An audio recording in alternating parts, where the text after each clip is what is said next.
இன்னைக்கு நம்ம இந்த வீடியோவில் பார்க்க போகிற லிஸ்ட் இந்த சீனில் இவங்க தான் ஹீரோ.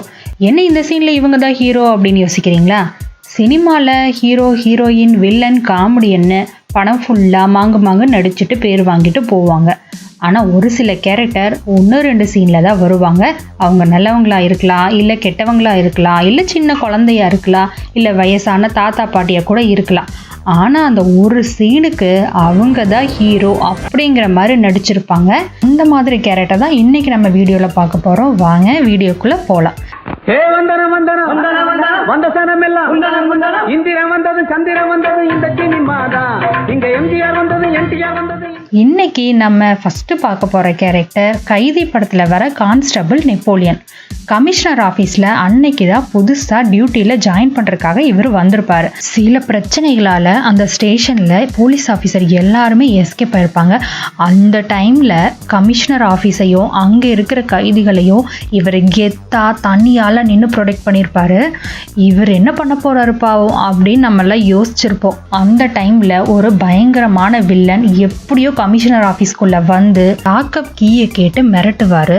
அப்போ இவர் வில்லனை எதிர்த்து மாசா நின்று ஒரு அடிப்பாரு பாருங்க. அந்த சீன்ல நம்ம கான்ஸ்டபிள் தான் ஹீரோ. அடுத்து நம்ம பார்க்க போற கேரக்டர் பிச்சைக்காரன் படத்துல கோயில் வாசல்ல பிச்சை எடுக்கிற மெய்யப்பன் கேரக்டர். இவர் லைவா போயிட்டு இருக்க ஒரு எஃப்எம்ல வறுமையை ஒழிக்கிறதுக்கு சூப்பரான ஐடியா ஒன்று சொல்லியிருப்பார். அதாவது 500 ரூபாய் 1000 ரூபாய் நோட்டை ஒழிக்கிறத பற்றி இவர் பேசியிருப்பார். இந்த படத்துக்கு அப்புறம் தான் நம்ம நாட்டிலையும் டிமானிட்டைசேஷன் நடந்துச்சு. இந்த டைமில் இந்த சீன் சோஷியல் மீடியாவில் ரொம்பவே பரபரப்பாக வைரலாக போயிட்டு இருந்தது. இதை பார்த்து தான் நம்ம நாட்டில் இதை பண்ணாங்கன்னு கூட நிறைய மீம்ஸ் எல்லாம் வந்துட்டு இருந்தது. இந்த சீனில் இவர் பேசியிருக்கிற ஒவ்வொரு விஷயமும் பிச்சை எடுக்கிற கேரக்டராக இருந்தாலும் நம்ம கண்ணுக்கு இவர் ஹீரோ மாதிரி தான் தெரிவார். ஸோ இந்த சீனில் இவர் தான் ஹீரோ.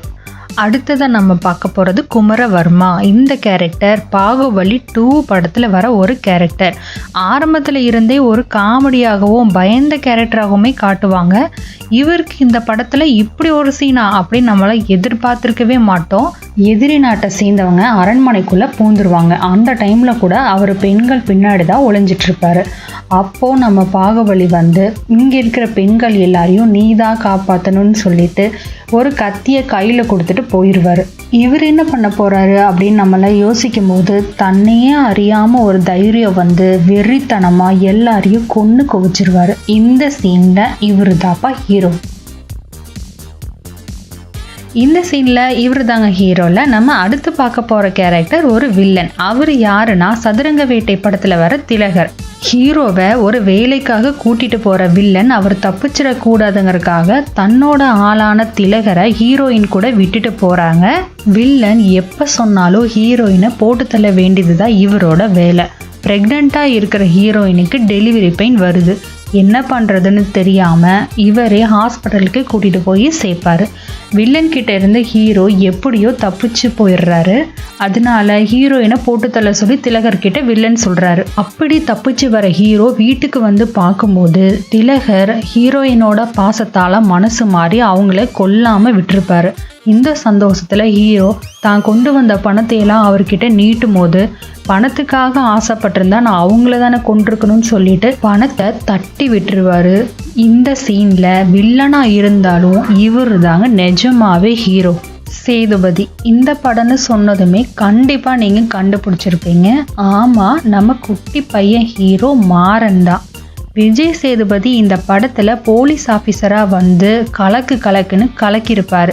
ஒரு பர்டிகுலர் சீனில் அவரையே தூக்கி சாப்பிட்ற மாதிரி நடிச்சிருப்பாரு. அவரோட பையனாக வர மாறன். ஹீரோக்கும் வில்லனுக்கும் பிரச்சனை வரப்போ ஹீரோ வீட்டில் இல்லாத டைமில் வில்லனோட ஆட்கள் வீட்டுக்குள்ளே வந்து பிரச்சனை பண்ணுவாங்க. அப்போது விஜய் சேதுபதி அதாவது அவங்க அப்பா சொல்கிறத கேட்டு அவர் சைஸ்க்கு இருக்கிற ஒரு கன்னை எடுத்து வில்லனுங்க முன்னாடி சும்மா கெத்தா வெறித்தனமாக நீட்டுவார். இந்த சீனில் குட்டியாக இருந்தாலும் இவர் ஒரு ஹீரோவாக தெரிவார். சீரு. இந்த சீனில் இவங்க தான் ஹீரோ இல்லைங்க, இவங்க தான் ஹீரோயின். புரியலையா? நம்ம பார்க்க போகிறது ஒரு ஃபீமேல் கேரக்டர். இந்த படத்தில் ஸ்கூல் பொண்ணாக வர பவித்ரா 12th முதல் மார்க் எடுத்து இன்டர்வியூ ஒன்று கொடுத்துருப்பாங்க. அதை பற்றி நான் சொல்கிறத விட நீங்களே டைரெக்டாக போய் பாருங்கள்.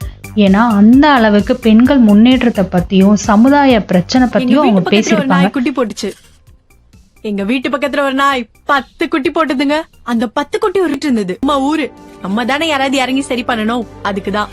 அதுக்கும் வக்கீலுக்கும் என்னமா சம்பந்தம்? சிம்பிள்னா, இங்க சட்டமும் நீதித்துறையும் சரியா இருந்தா ஒரு நாடு உருப்பிடும். புரியல?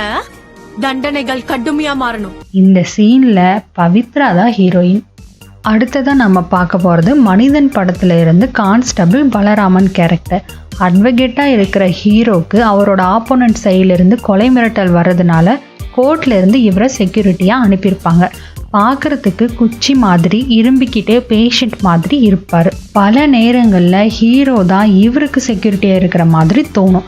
ஒரு சீன்ல ரவுடி போலீஸ் வந்து ஹீரோவை மிரட்டும் போது அவர் தலையில கன்னை வச்சு நான் இருக்கும் போது உங்களை யாரும் டச் பண்ண முடியாதுன்னு டயலாக் பேசியிருப்பாரு.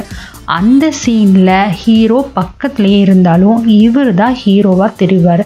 ஸோ இந்த சீனில் இவர் தான் ஹீரோ. இந்த வீடியோ உங்களுக்கு பிடிச்சிருந்ததுன்னா லைக் பண்ணுங்கள், ஷேர் பண்ணுங்கள். எங்களோட அடுத்தடுத்த வீடியோவை நீங்கள் மிஸ் பண்ணாமல் பார்க்கணுன்னா மறக்காமல் OMG மூவிஸ் சேனலை சப்ஸ்கிரைப் பண்ணி வச்சுக்கோங்க.